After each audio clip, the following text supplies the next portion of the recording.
Welcome to Giant Cocktails, a podcast where two lifelong fans talk about the San Francisco Giants while drinking homemade cocktails. Now, here are your hosts, Ben and Matthew Henry.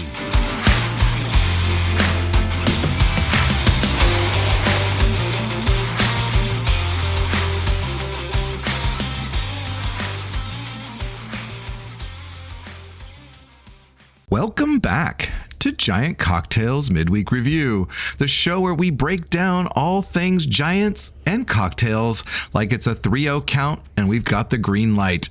I'm your host, Matthew Henry, the Sultan of Swizzle Sticks, keeping it classy, but never too serious. And with me, as always, is the man, the myth, the legend, the Grand Duke of Double Plays and Decanter Delights, Ben Henry. He's the only guy I know who can turn a 643 into a martini recipe while wearing a velvet smoking jacket. That's right, folks. He's serving dingers and drinks with style. Let's dive in, shall we, Grand Duke of Double Plays and Decanter Delights? And you look very dashing in that smoking jacket, by the way. Thank you. Thank you. This is my third favorite smoking jacket. And Matthew, the 3 is definitely the water from the dilution of your stir. And that means you, my friend, are drinking a very wet martini. I like it. Zigging when everybody else... Thanks. With all that vermouth, I need a little bit of water in there. Yeah. 643, baby. Woo! Ooh, that's a lot of vermouth. I don't know what else you said. I heard smoking jackets, and then I heard 643 and a martini, and I was like, oh, wow, what is that? Well, I'm the Sultan of Sizzle Sticks this week. I actually have a swizzle stick, courtesy of our mother, by the way. And she gave me one as well. That's right. Yeah, so we could both be Sultan of Sizzle Sticks. I could share the title. Oh, great. Yeah. The Sultanate. Sultanese? Whatever. The Sultan brothers. Okay. All right. Okay. Well, what are Sultans drinking today? Oh, well, Matthew, I don't know if you've heard about this podcast called The Perfect Sip. It's all about cocktails. It's new. It's all the rage. I have heard. I've heard of it. Well, good. Of course you have, because everybody's heard about it. It's a pretty darn good podcast. It is a very darn good podcast. It's so good, I'm stealing one of their cocktail recipes. On Tuesday, I presented a whiskey sour on The Perfect Sip, and that is what I am drinking today, that very same recipe. What is in that whiskey sour? It has 2 ounces of bourbon, 1 ounce of simple syrup, and 1 ounce of lemon juice. You're going to combine all of those ingredients in a shaker with ice, and then you're going to shake that until it is chilled. And then you will strain that into a rocks glass filled with fresh ice. And that's why we go with the 2-1-1 ratio, folks, because of that extra ice at the end. And that's what I'm drinking today, Matthew, a whiskey sour. All right. As Bob would say, that sounds like a tasty cocktail. Well, Bob's not an idiot. He's right. Yeah, whiskey sour is low-key, really good. Yeah, I agree. They're just maybe one of the most underrated cocktails around. Speaking of another underrated cocktail, Ben, I can't believe we haven't done this. We are on our 259th episode of Giant Cocktails, and we have not presented the classic Bee's Knees. What? I couldn't believe it. I saw it in my notes, and I'm like, oh, that's a really good cocktail. We've done it though, and I went and looked. No, not in our catalog at all. Wow. So I am bringing this. It is a gin sour. Unlike your 2-1-1 ratio, though, I'm dialing back the sweetener and the acid to present the gin a little bit more. But this has 2 ounces of gin, 3/4 ounces of honey syrup, hence the bees, honey syrup, which is equal parts water and honey. Okay. And then 3/4 ounces of lemon juice. So mine is a 2, 3/4 ratio. And then you're going to put all those into a cocktail shaker with ice, give it a good shake for 10 to 15 seconds. And you're going to double strain that into a chilled coupe glass and garnish it with a lemon twist. It is a delightful, simple cocktail. I'm going to be drinking more of the bee's knees because it's that good. So that's what I'm drinking today, Ben, the bee's knees. That is a wonderful cocktail, Matthew. I'm glad you're presenting it. I can't believe that we haven't done it. I can't believe I haven't done that one. I thought I did all the easy ones. I think, you got stuck in that rum thing for a long time. And then, that's right. You were going way off the deep end on tiki. So I think you went away from easy and just went totally, that's right. That's right. Yeah. Too much orgeat, ogre eat, and falernum. That's right. All right. Well, getting into the podcast, what are we talking about today, Ben? Well, today we're going to talk about Farhan's seat.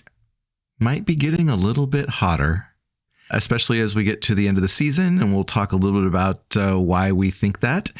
Segment 2, we're going to finish up our review of all the positions by focusing on starting pitching and how that went and maybe what we can expect for next year. And then, of course, we'll finish with our usual lightning round topics.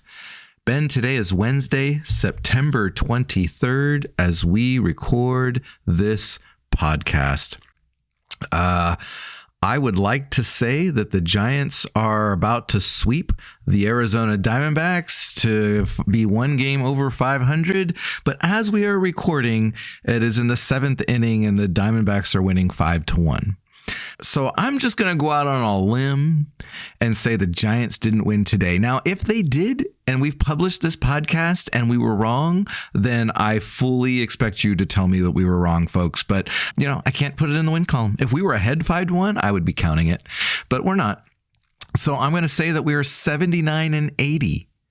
2-1 against the Arizona Diamondbacks. I'm a little disappointed, and I'll tell you why.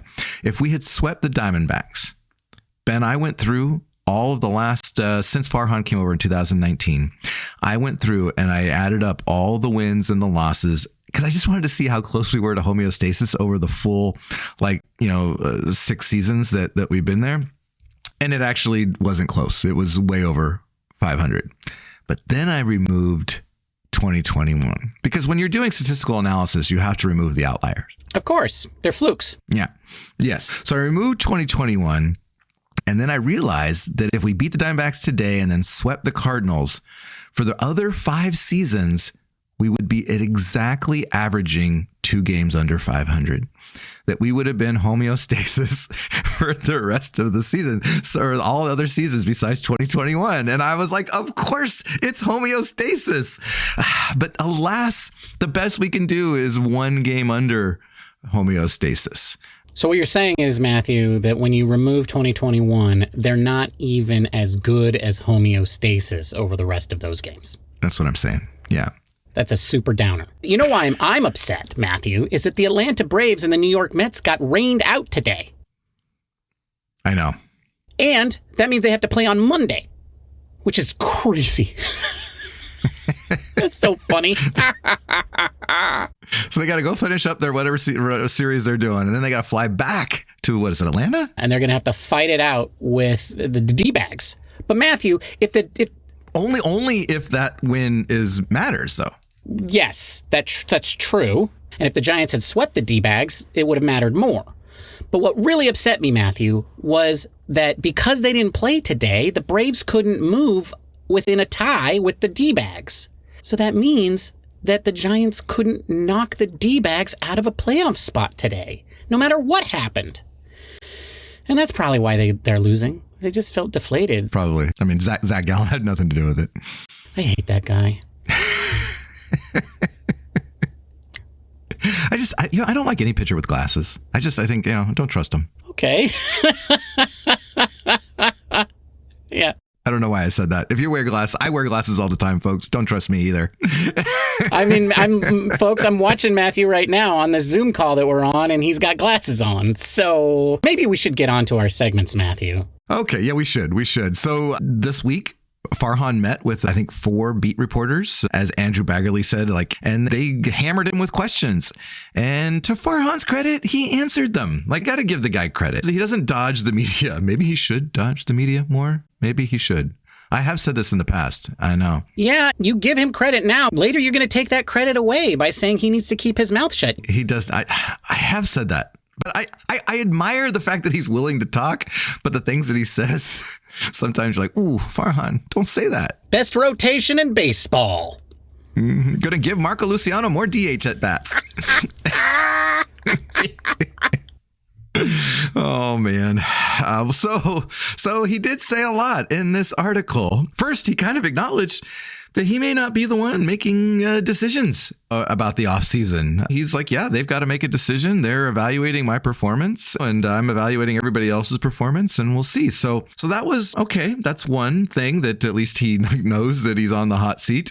But he did make some interesting comments. One was that they will not sign a first baseman or a DH because they want to keep a spot open for Bryce Eldridge.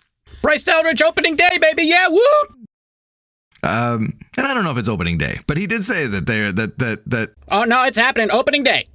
That Bryce Eldridge, they want to keep a spot open for him. So that's really exciting. They kind of rushed him through, but he's proven himself. And if he continues to do that early in the season next year, we could see Bryce Eldridge. And you and I talked about that last episode or two ago.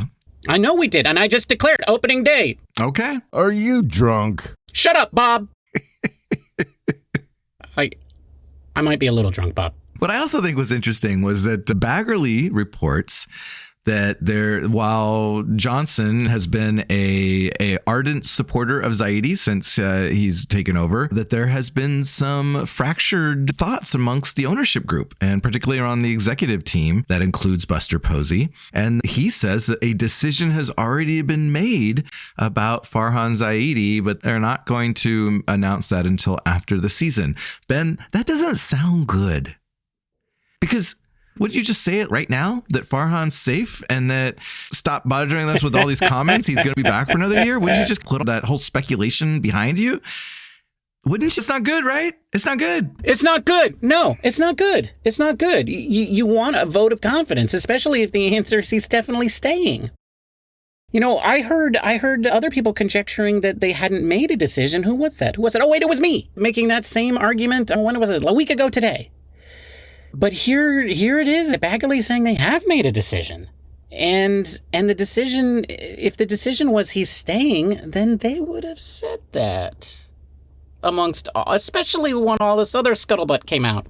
Farhan was also quick to point out all of the things that have changed since he's come on, particularly around his young core of players that have now shown up on the scene. I was thinking about that. That is a good point. Now, none of those players are certified stars. None of those players are even maybe Brandon Belt-esque. But when he came on, we had an older core of players that he had to replace. And now we've got this younger core that could evolve into something legitimate over the next year or two because they're still really young. And so I just wonder, like, would you want to give someone like Farhan a chance to see that come to fruition, or has he just not done enough? I don't care about him seeing his work come to fruition when the signs are all that this is not going to get better. Yes, there are a lot of good young role players on this team. The problem is that there's too many role players and not enough stars through any method of acquisition. And that has been his failure among many failures this far. So, and I think that's why he finds himself in the position that he is in, because it has been too much mediocrity. Well, one of the things that he said that, again, makes me cringe a little bit was he said that they could assemble a quality rotation without replacing Blake Snell. The best rotation in baseball could be good without Blake Snell. Sure. Could, but not will. I'm just not convinced that we have a starting rotation that's going to scare the National League West. No, I agree. And by the way, the pitching staff that he's talking about is the same pitching staff that he was going with until a week was left in spring training last year. Because Blake Snell wasn't a member of the Giants until then. Remember that? Yes. Imagine this team from 2024 without Blake Snell. Okay, now maybe some of you are thinking, well, I really didn't like those early games from Blake Snell. Dalton Jeffries was the alternative, folks. Okay, so worse than what Blake Snell was doing. basically what he's saying is that is good enough to be good next year. And like, what makes you think that? Well, that's a good segue. That's a good question to ask as we get into our next thing. But I do want to finish one last thought here before. So on Monday, Farhan could be fired. It could be the status quo. Or, and I've been thinking about this, Farhan was hospitalized earlier this month. And I could see a scenario where he will step aside due to medical concerns to his health and will become a consultant. And then the Giants will bring in somebody else. So I just wanted to put that out there. And I'm going to put that out in the world because if it happens, then I'm going to do a little happy dance that I was right. I feel like that could be an easy way out for the Giants and for Farhan. And maybe his health is something that he needs to be focusing on. So you're going to do a happy dance because of Farhan's health problems? No, I'm just going to do a happy dance because I was right for once. Oh. Okay, let's be clear. Okay. Next week, we're going to be doing on Sunday, we're going to be doing our prediction review, and you'll see what I mean. Right. Right. I, on the other hand, made a brilliant prediction that came true. You did. And you will also see that on Sunday. All right, Ben. Well, starting pitching. This is what we're going to talk about going from here on out. Guess how many pitchers started games this season? Well, it's written here in the show notes, Matthew, but I'm going to try to pretend that I didn't just see that number. I'm going to go with 13. Unlucky 13. That seems like a lot, but it's not enough. We had 15 starting pitchers this year. That's 3 full starting rotations of different pitchers. I'm not great at math, but I know 3 times 5 is 15. Well, no wonder it's the best rotation in baseball. There's 15 of them, Matthew. So I'm just going to go through. I'm going to name them off really quickly. Okay. In the number of starts, starting with the most to the fewest. Okay. And I'm not going to tell you how many. I'm just going to rip them through here. Logan Webb, Kyle Harrison, Blake Snell, Jordan Hicks, Hayden Birdsong, Keaton Wynn, Eric Miller, who was used only as an opener, had 10 starts. Robbie Ray, Mason Black, Landon Roupp, Spencer Howard, Spencer Bivens, Dalton Jeffries, Ryan Walker, and Randy Rodriguez. Matthew, if you had asked me at the beginning of the season, hey, Ben, who do you think's going to have more starts, Eric Miller or Robbie Ray? I would have said, oh, no.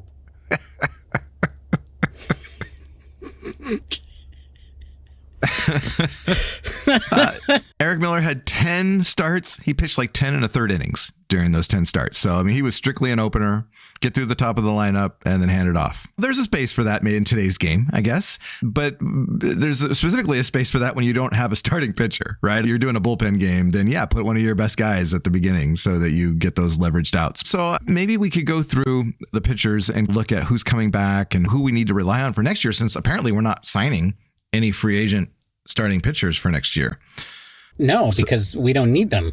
Right. No, I'm looking at all of them. We got plenty, Ben. We got plenty. We got 14 other pitchers that could start a game. I think only 11 of these were actual starting pitchers, though, Matthew. Now that I'm looking at it. Don't argue with me around facts, okay? I mean, Well, I do want to point out there was a point of the season where we had a 2-man rotation, and one of them was Jordan Hicks. Okay, so I do want to say that I think this was the biggest problem with the Giants this year, was what they thought they had in starting pitching was way different than what they ended up getting. And that's why a statement like Farhan Zaidi made, where he thinks they could have a great pitching staff by losing Blake Snell and doing nothing else, just strikes me as absurdity. What he is betting on is that what happened this year was a fluke and wouldn't possibly happen again. Why would you believe that? That's why I point that out. Okay, and I do want to, I didn't, before we started going on the air here, I should have maybe looked at other teams and how many starting pitchers they use, and I just picked a random one just now. Arizona Diamondbacks. They used 14 starting pitchers this year. Don't look at the Dodgers. Don't look at the Dodgers, because I think they used, I pitched for them, Matthew. I didn't want to bring it up on the show because it felt a little weird. It was a little awkward, But I tell you what, I got a good chunk of change for that, for one appearance. So let's just talk. I mean, Logan Webb obviously leads the rotation. Second straight 200 inning season. On his last start of the year, apparently, even though he could technically pitch on Sunday, it doesn't sound like he's going to. He pitched 5 or 6 shutout innings, I think. And so he lowered his ERA to 3.47, which ranks 10th in the National League. His FIP is his lowest. Field independent pitching is his lowest since 2021. And he'll finish as a 4-WAR player for the 4th consecutive season, Ben. And, I know that he was relying more on this start with his cutter than his changeup. And it seems like that's exciting him a little bit as well for next year. So, you hand Logan Webb another weapon. Maybe next year, he can come out of the gates even stronger. So I have no complaints about Logan Webb being at the top of our rotation. Another solid season for Logan. All right, we gotta power through these names, man. Yeah, we do. Okay. All right, Blake Snell. They should re-sign him or somebody else like him. They won't, but they should. But they won't. So moving on. Robbie Ray, did he impress? Yes, he did. And then other times he did not. Give up the long ball a lot this year. That was a little concerning, but maybe that was some rust. Maybe maybe he needs a little time. He was very good at times. So I'm not going to bag on him. The question is, will he stay healthy all year? Because he didn't stay healthy this year, he won't opt out probably from his contract. No, he's definitely not going to opt out. So we'll see him next year. Kyle Harrison. He was the top left-handed prospect in baseball coming into this season, a serious Rookie of the Year candidate. He right now is 10th among rookies for innings pitched. So, he did his part there, but it didn't seem like I didn't see a dominating pitcher. I mean, we're seeing some young dominating pitchers across baseball. Kyle Harrison did not seem like one of them. No. Was not one of them. No. This is exactly what I'm talking about with Farhan Zaidi. Kyle Harrison is a success story. This is a success story. Like, in terms of what you're accomplishing in life, you become one of 150 people that have this job in the world. That's pretty darn good. And I think he will have that job for years to come. But right now, does he look like he's one of the 30 best? No. And that's kind of what we were hoping for. But nonetheless, from a baseball development perspective, this is a success story. It's just not enough. I wanted to see way more from Kyle Harrison this year, and what we saw was okay and then tired and hurt. Yeah, it does remind me a little bit, not the tired and hurt part, but it does remind me a little bit of Logan Webb's first season in that he wasn't really impressive. And eventually he kind of grew into that role. So I'm hoping that maybe there's an opportunity for Kyle to do that next year. I mean, he'll be given every opportunity to do it. So hopefully that will be. Yeah. Yeah. I mean, he will. Unfortunately, it's more common that those guys don't become elite pitchers than do become elite pitchers. The Logan Webbs are the exceptions, not the rule. Yeah. Okay. Next up, Jordan Hicks, the experiment from reliever to starting pitcher. Was that a success or no? I think it was a success. The question is, can he extend that to go longer? Yeah, because we can't just rely on a starting pitcher that we know is only going to last, 2/3 of a season. Yeah, right. His velocity just tanked, and this is a guy that's known for his velocity. Then he had to go on the IL, and so just not sure if we can rely on him. But he was very good, especially at the beginning of the year. I don't think the Giants would have even been close to contention without Jordan Hicks in the first 2 months of the season. So hopefully he can build on that next year, and we'll be starting the season in the rotation for sure. All right, Keaton Winn. Dude, I didn't even know that he had ulnar nerve transposition surgery in July. You didn't know that? I mean, I knew that he was injured, and I knew that he wasn't. I didn't realize that he had ulnar nerve transposition surgery. That doesn't sound good. I'm not a doctor. I don't know what that means, but it doesn't sound good. They move the nerve because it's causing you too many problems where it is now. Oh, that sounds easy. Just move the nerve. Yeah, it's not great. It's desperation kind of deal, right? Like, it's not working out in this location. So they're giving his nerve a change of scenery. It's like a Joey Bart situation. So we hope it works out like that. Okay. Well, I don't know what the timeline is for recovery. I mean, he just had it in July. So maybe Keaton Winn will be back at the beginning of the season next year. I guess we'll find out. So Farhan mentioned the young pitching staff in his interview as one of his things that he's excited about, right? We've got these young guys like Hayden Birdsong, Mason Black, and Landon Roupp. All have been integral parts of the rotation in the last third of the season. I think if you look at their stats, they're okay. But every one of them has a really high walk rate. And that seems to be the one common issue that each one of them is facing. Having said that, that none of them kind of blew the doors off. Birdsong and Wynn were 0 F4 for the season.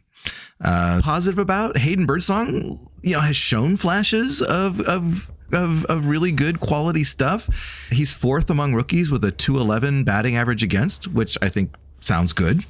I think that Mason Black has shown flashes as well, but then today he gave up some runs to the D-backs. He doesn't seem like he's polished as the other starters, and probably will be some good depth next year, but I don't see him being an integral part of the rotation, at least to begin. Landon Roupp, though, I like this guy, Ben. I like Landon Roupp's curveball. He's had a 0.76 ERA over his last 7 appearances, which includes 3 starts. I think he could be a dark horse for next year and be an integral part of the rotation. And maybe one of the reasons that Farhan was so excited about this young, possibility of a young rotation next year. I agree. I think all of these guys are potentials. What concerns me about all of them is they all seem barely able to go 5 innings. And I think all of them will barely be able to pitch 4 months at that rate. Right. And that's the kind of starting pitchers that the San Francisco Giants are producing these days. So I wish we could say, oh, these are the 5 guys that we're going to need, but I think you need 10 of these. Agreed.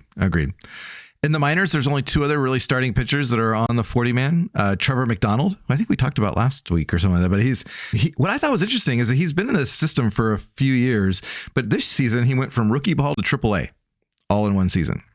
Yeah, it was one big jump, and he pitched well, especially in AAA. He had a couple of bad games, but for the most part kept bouncing back. And so he acquitted himself quite well. You never hear anybody talk about him, though.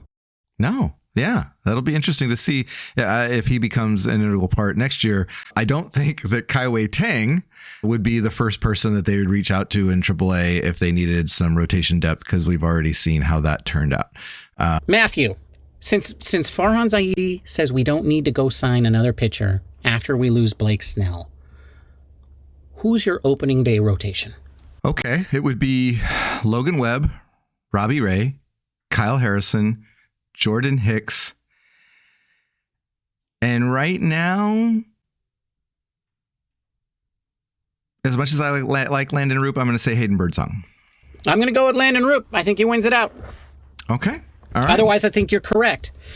It's time for a lightning round. Ben, you just mentioned about if they took all their minor league players and then took the bottom one and threw them in. They didn't do that this year. They brought up Donovan Walton because he was having a good year in AAA.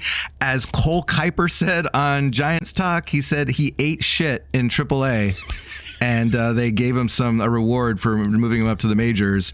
How come they get to say swear words on Giants Talk and we have to beep ours out, Ben?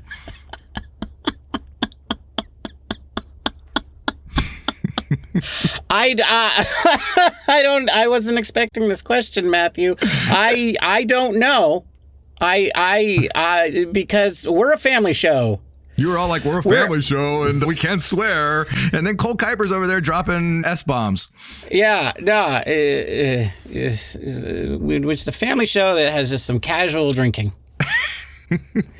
Yeah, I caught that too, Matthew. I caught that too. Donovan Walton ate his unicorn poop in AAA, and now he's getting rewarded for it. I'm going to choose to talk about the baseball side of that rather than... No, that's it. No. You know what? No. The answer is because we're a family show. All right. When you're editing tonight, you decide whether you're beeping it out or not. I mean, are we doing this in solidarity? I'll just leave it in there. That's right. All Giants podcasts have to drop the S-bomb this week. All right. I'm leaving it in. Next question, Ben. You're rich. Filthy rich. Like, you've won $1 billion in the lottery rich. Do you pay $500,000 for Ohtani's 50th home run ball? Wait, who? Why? Yeah, there's this guy. He plays for that team that we don't like. He did something really good where he ran a lot and stole a lot of bases, and then he hit a lot of home runs. Right. Oh, right. That was. And apparently, people want to pay a whole bunch of money for the one ball that he did it with. That was the guy who wouldn't come out of the sauna on the day that I pitched for them. Yeah, it's also that he might have some gambling issues, but the Major League Baseball just kind of brushed over that. Like they just, We're Allegedly. There's no evidence of that. I don't know what's going on with Matthew today, folks. I don't know what happened to him.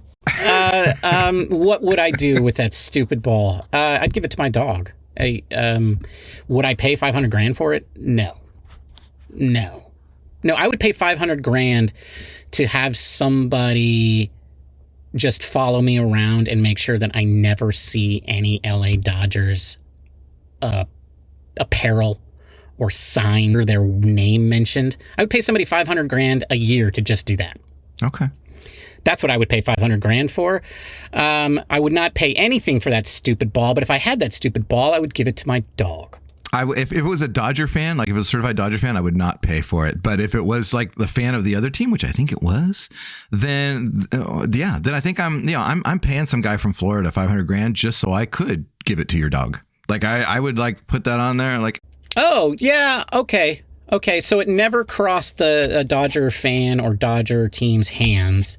It went directly from a Marlin fan to your hands to my dog's mouth. Exactly, because some Dodger fan's going to want to spend $500,000 on it, and you and I, that's chump money if we're filthy rich, right? I'm down. Let's do it. Let's put together a pool. Giant Cocktails Nation. We're all going to pitch in and buy that stupid ball and give it to my dog. All right. Well, if all of our listeners chip in like $10, then we'll have enough for a really good party.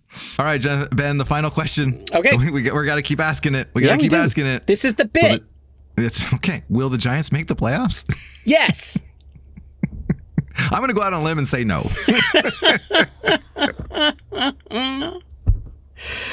The season's not over yet, Matthew. Okay. All right. Well, upcoming, folks, we got the Cardinals for our last 3 games of the season. The Cardinals are 81-77. At one point, we were even ahead of them, and then they got rid of Brandon Crawford, and then they started winning again. So that's the notable player who played for the Giants and the Cardinals. Brandon Crawford. Brandon Crawford. I think he's the only one. That's it. Yeah, that's it. Right, finishes up. Do we care about this? Oh, right. No, we didn't talk about this, Matthew. Did the Giants end up losing, by the way? Or are they still playing? It's 5-2 in the bottom of the 8th. Oh my God, this game will never end. This season will never end. But, okay, let's assume that they do lose. They'll be what? They'll be 79-80? Yes. Matthew, they will finish above 500 if they sweep the Cardinals. If they go 2-1, they finish at 500. If they don't do either of those things, they will finish under 500 for the second year in a row. I don't know how it gets more pivotal than that, Matthew. This is what we hoped for. We wanted meaningful games in September. This is meaningful games. A winning, a losing, or a 500 season is on the line. I'm going to be watching all 3 games. And that's a wrap on the midweek review, folks. Thank you for joining us. We will be back on Monday with the big show, where the cocktails will be stronger and the rants will be longer. But if you can't wait that long to get your fix, you can find us on the Perfect Sip, when Matthew and I will be having our happy hour on Friday. In the meantime, you can find us on Instagram and Threads, where we go by the username Giant Cocktails. And you can also find us at Twitter and Mastodon at the same username. You can also listen to us on YouTube, so run over there to like, subscribe, and comment. But most importantly, be sure to leave us a positive review, like 5 stars positive, at your podcasting platform of choice, aka Apple Podcasts or Spaghettify. Matthew, you were verbose today. Keep up the good work. Cheers, my friend. Cheers, Ben. Bye, everybody.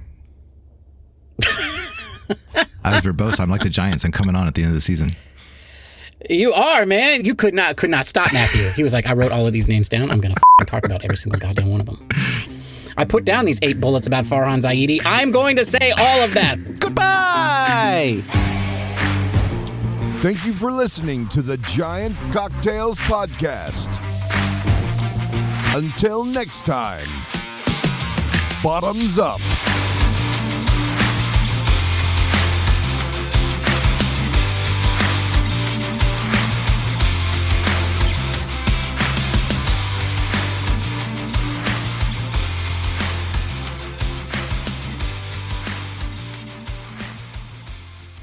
Can you please edit that out? Because I may sound like an idiot. Yes. I mean, I can only do so much, but I will do my best. Fair. You know, I mean, the one name that is like Robbie Ray, just clogging up a spot, you know? Just... Well, maybe he could find his Cy Young form and we'll be celebrating that. Oh, I mean, God, no, we won't. No, we won't, Farhan. All right. He's just getting in the way. He's Conforto 2.0.